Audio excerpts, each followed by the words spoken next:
Showbiz Fanatics, kontrata ng isang noontime program na umeere sa GMA Network ngayon. Abay nanganganib. Sino kayang noontime program ang kakasihan ng GMA? Ang lahat ng yan. But before that, if you haven't subscribed yet to my YouTube channel, please don't forget to like, share, and subscribe at i-hit mo na rin ang notification bell for more showbiz updates. Of course, bago tayo magpatuloy sa ating updates for today's video, nais ko po muna magpasalamat sa lahat ng mga legit viewers, subscribers, at ang lahat ng mga legit na nanonood at sumusubaybay sa lahat ng ating mga updates. Maraming salamat po. And for today's video, ito na nga, matapos ko pong maihatid sa inyo ang patungkol dun sa pinakamatinding warning na natanggap ng isang noontime program sa GMA, dahil feeling ko lang dun sa akin pong ipinost is parang merong nasa-stress, at talagang medyo triggered ang GMA Network dun po sa mga magagandang teleseryeng inilalabas ng ABS-CBN kung saan pinagkatiwala nila yung mga programa na yon sa TV5. So bagay na medyo na-hurt ang GMA dahil yun nga, medyo natataasan sila, 'di ba? At the same time, wala ngang prangkisa ang ABS-CBN, but still nagna-number 1 po yung mga teleserye po nila ngayon. So yung mga sunod-sunod kasi na mga lumabas na ratings mula po nang nailabas yung programa po nitong si Miss Kim Chu sa Free TV, yung kanila pong serye na Linlang, ay bigla pong lumaglag ang Black Rider, kasi po parang nag-aagawan sa rating ang ang Batang Quiapo at saka po itong Black Rider ni Ruro Madrid. Pero nung pumasok ang Linlang, eto na, medyo nagkakaroon na ng tie-up sa huling inilabas ng Nielsen, na parang nagkakaroon na ng tie-up ang Linlang at ang Black Rider. So medyo stressful nga naman yun sa part ng GMA. Kaya pinagbawal nila sa Showtime na banggitin o i-promote man lang ang teleseryeng ito sa GTV channel, So dahil po dito, medyo mainit ang ulo ngayon ng GMA Network dahil sa mga pangyayaring ito, kasi kala nila makakaisa na sila sa GMA dahil nga mas mataas ang rate, parang humahabol ang Black Rider sa rating. Pero eto na nga, kasi kung nabalitaan po natin na ang kontrata po ng Tahanang Pinasaya ay or tahanang ipapasara ay hanggang December 2024 na lang. Yun po ang malinaw, yun ang sinasabi ng ilan sa mga news insiders, at nanggaling din yan mismo kay Tito Sen.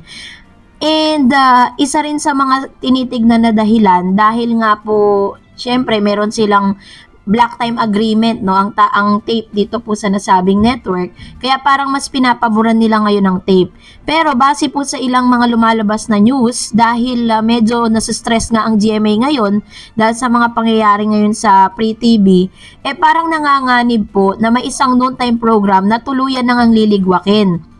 According po sa ilang news, na may bagong kontratang ginagawa ang GMA kung saan mas papaboran, at mas ibibigay ang pabor.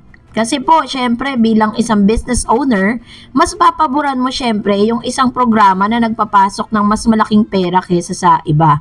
'Di ba? Kasi kahit alam natin na umuupa lang itong Tahanang Pinasara dito po sa nasabing network, earnings pa rin sa kanila yon. Pero sa nakikita po kasi nila, kapag po ang isang programa ay mas maraming mga advertisers ang pumapasok, may pagkakataon din na itong mga advertisers na ito ay pwede rin mag-place ng ads sa sariling programa ng GMA. So, yung karakter na yon, yung image na yon ay nakita nila sa pamamagitan ng It's Showtime. Kaya nga po, kahit sabihin na nating pasaway ang ilan sa mga host ng It's Showtime at marami na po silang mga issue at marami mga violation na nagaganap, possible din po na ang It's Showtime ang paboran ng GMA7. At isa pa sa mga rason, kasi nga po diba, nag-announce na po ang CNN. Ang CNN kung saan napapanood ang Eat Bulaga tuwing Saturday ay tuluyan na nga po magsasara. So Dahil po dito, ayun po yung kanilang ayun yung advisory nila that CNN Philippines will discontinue operation on all media platforms effectively on Wednesday, January 31, 2024. As trusted source of news and information, CNN Philippines is accessible on free-to-air TV, cable, and digital platform, which means mapapanood pa rin po sila sa mga social media platform like Facebook and YouTube. To our staff, we thank you for your commitment and dedication. To our partners, including CNN Worldwide, Turner Broadcasting Corporation, we are grateful for your support.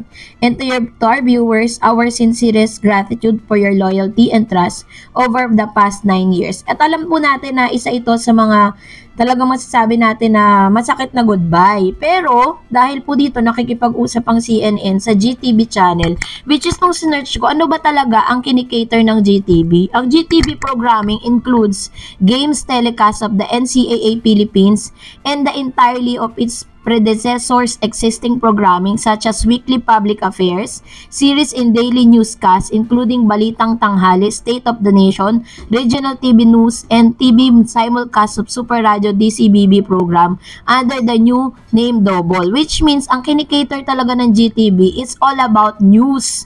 So which means na kapag nakikipag-usap ang CNN dito po sa GTV, sa network po ng GMA, possible na yung mga programa po nila na nagre-rate dito po sa CNN ay ililipat sa GTV.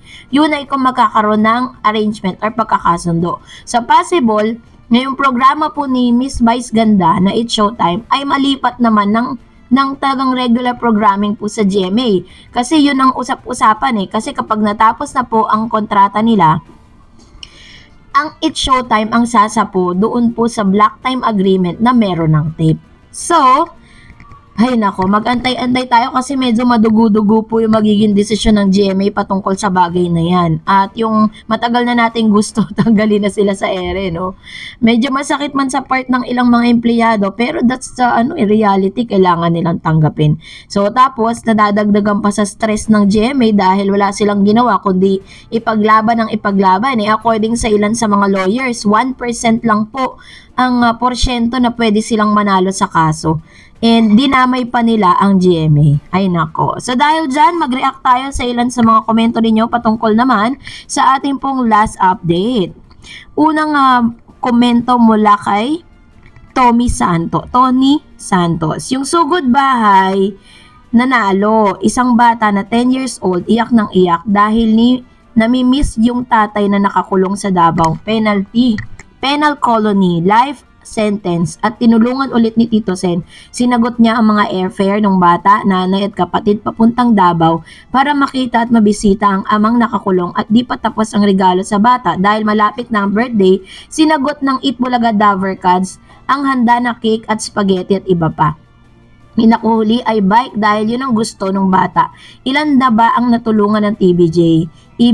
Kaya this coming 2025 election, dapat landslide si Tito Sen. Totoo po yan. Sila lang po talaga yung nakakagawa ng mga ganitong bagay. At to tell you honestly, sometimes yung mga pinamimigay nila sa mga contestant, it is all came from their own pocket. Hindi po nanggagaling sa production, but nanggagaling mismo sa sarili nilang pera.